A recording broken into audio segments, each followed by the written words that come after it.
Alright, hi YouTube. I wanted to make a update video to my trying to conceive cycle.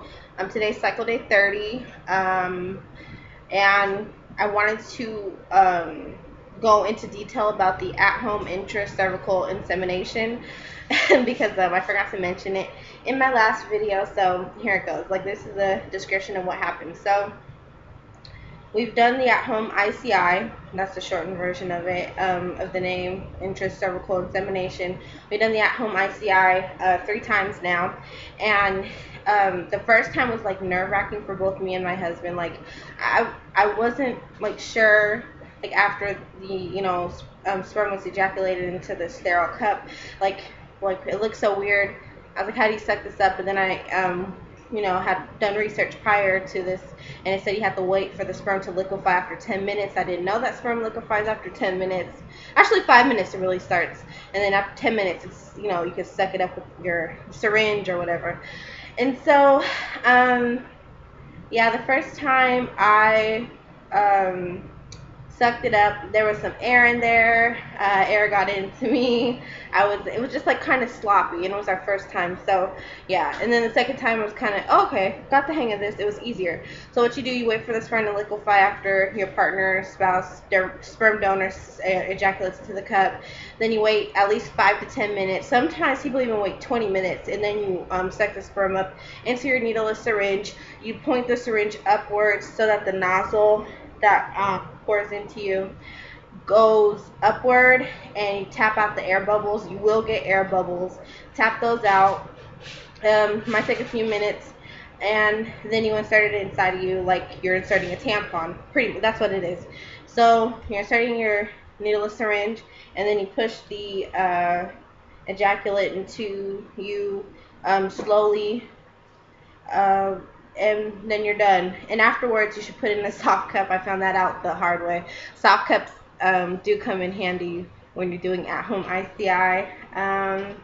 So we've done it 3 times. The second time was easier, and the third time it was like nothing. Like, there was no big deal. So I'm glad that worked out. And yeah, now we're just going to continue on with the cycle. Like I said, today's cycle day 30. I've been charting my temping and charting every morning my temperature. And right now, Fertility Friend, fertilityfriend.com, it's a charting site. You it's for free, and you can put in your temps every morning, and it like analyzes it for you.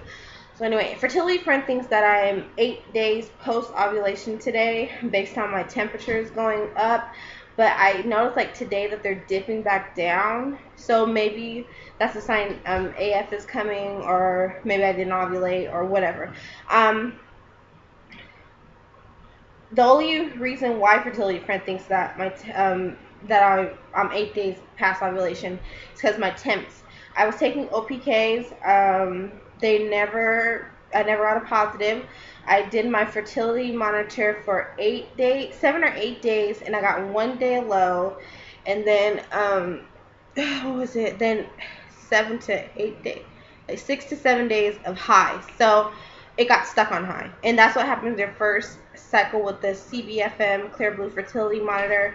It'll almost always get stuck on high. So I never got a peak fertility on the monitor. I never did get a positive OPK, but I will say this, that my OPK I took on, let me see here, OPK I took on Monday the 15th of July. That was pretty dark. That, like, yeah, so we did insemination that day on Monday, right? And then I don't know, we did insemination the night before. So I mean, if I ended up ovulating on Monday, that's fine, because then we had sperm waiting for the egg then. But as for me being 8 DPO, which means that I ovulated cycle day 22, which was on Friday the 12th, I don't feel like I did. I was having the severe back pain, lower back pain, and that was so severe. Like I said, I went to the hospital, but it stopped. It stopped on Sunday, the 14th. So it started on July 1st, and then it stopped the 14th. That could be ovulation. So who knows, or just got to wait and see. Trying hard to like take my temps and stay patient because I want so badly for me to actually be 8 days post ovulation and to get the cycle over with so we can start next. And maybe the DCI is working, the dechiroinositol. Maybe it's working, maybe it's not. You know what? I feel like I'm in limbo. I'm kind of getting frustrated, losing my patience.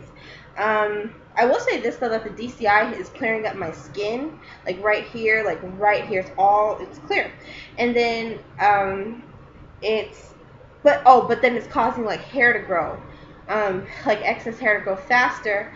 But I know that someone with PCOS have problems with hair loss, so maybe DCI will be something that, you know, women who have problems with hair loss will be something that they could look to because it does cause your hair to grow faster. So besides the fertility monitor getting stuck on high, and me possibly being 8 DPO, so by tomorrow I'm 9 DPO. We'll see though, because like I said, temps are going down. So if it goes down further under the cover line, maybe, you know, I didn't actually ovulate, but they are higher, and that doesn't really make any sense again, because then they started raising up as soon as the back pain stopped, which could have been, you know, like I said, ovulation. So anyway, when I went to the ER, I forgot to mention this too.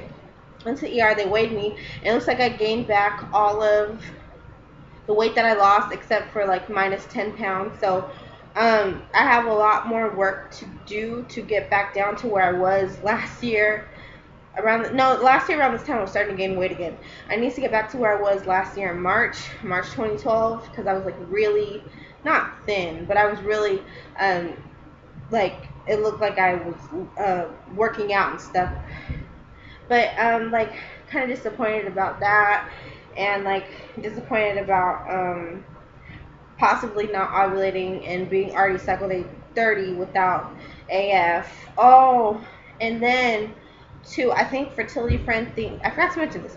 I think Fertility Friend believes that I'm 8 DPO because I was spotting, and the spotting happened on cycle days. I wrote this down too. Well, logged it in. Cycle days 25 and 27 had like really odd spotting, and then cycle day 25 was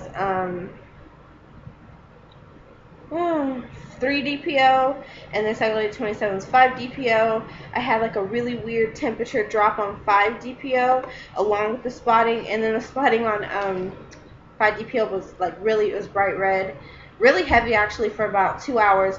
But then I was thinking, wait, I had just inseminated, so maybe I did something. But when I did my first ICI, there was no spotting. I used a soft cup, no spotting, no nothing.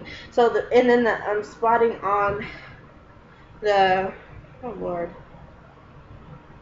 on the 25th, cycle day 25 was brown mixed with pink spotting inside creamy CM, and that too could be indicative of ovulation, post-ovulation bleeding. So we'll see. No spotting since cycle day 27, so that was 3 days ago, and I guess that sounds promising to Fertility Friend. I was also trying to use other fertility monitoring sites like Countdown to Pregnancy, but nothing on there as of late to indicate that I've ovulated at all. So only Fertility Friend is hopeful. And okay, so it's almost the end of summer. This time next month, I'll be getting ready to go to school. I'm going to do an early childhood development class, probably online, and I'm also looking for a job. I have a good job lead. Received a call on Thursday for a job doing some type of fundraising work, something like that, and I'll have my call back either Monday or Tuesday next week. Hopeful, very hopeful. Actually sound promising. The lady on the phone sounded like she really wanted to hire me, and she even gave me her phone number just in case she doesn't get back to me. So give that a call. Because right now we're like wanting to move. Like, we've been here for a year. We're on a month-to-month lease, so it's not like we'd be breaking any type of contract.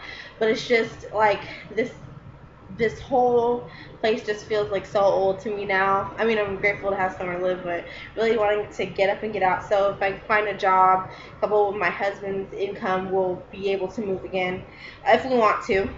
And I started prenatal pills on Sunday. I bought a bottle from Walmart. Here they are. Simple Walmart brand prenatal pills. Nothing fancy. Um, Excuse the writing once again. It has folic acid in it. This one has iron in it, B12. I take it every morning when I take my first DCI pill, and then that's just my schedule. Take DCI, one DCI pill in the morning plus a prenatal, and then at night I take another DCI pill plus my metformin. So it seems to be working out, skin-wise, maybe ovulation-wise, who knows. And my last thing I want to talk about. Okay, so on my last video I mentioned the Trayvon Martin child. No. The George Zimmerman child that I was following about the shooting death of Trayvon Martin. And if you haven't heard by now, George Zimmerman was found not guilty last week Saturday, so 1 week ago. And I disagree with the verdict, but my thing is at least the guy went to trial. At least he didn't get away scot-free because everyone knows his face. And I agree with if the Martin family, Martin and Fulton family, they want to take Zimmerman to civil court, or if the Department of Justice wants to take Zimmerman to civil court, I think that's that's acceptable, because murder is murder. You kill someone, you admit to killing them. I mean, what's self-defense? It's a gray area. I feel like this whole case is like a big gray area.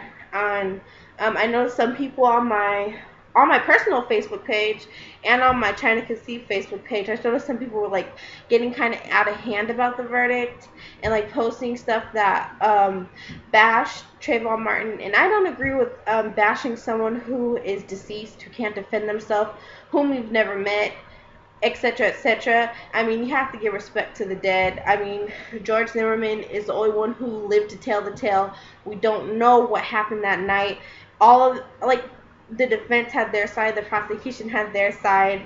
I mean, the jury sided with the defense. So yeah, it is what it is. Let Trayvon Martin rest in peace. He had a family who loved him, who took care of him, and we have to take this as a lesson learned and move on.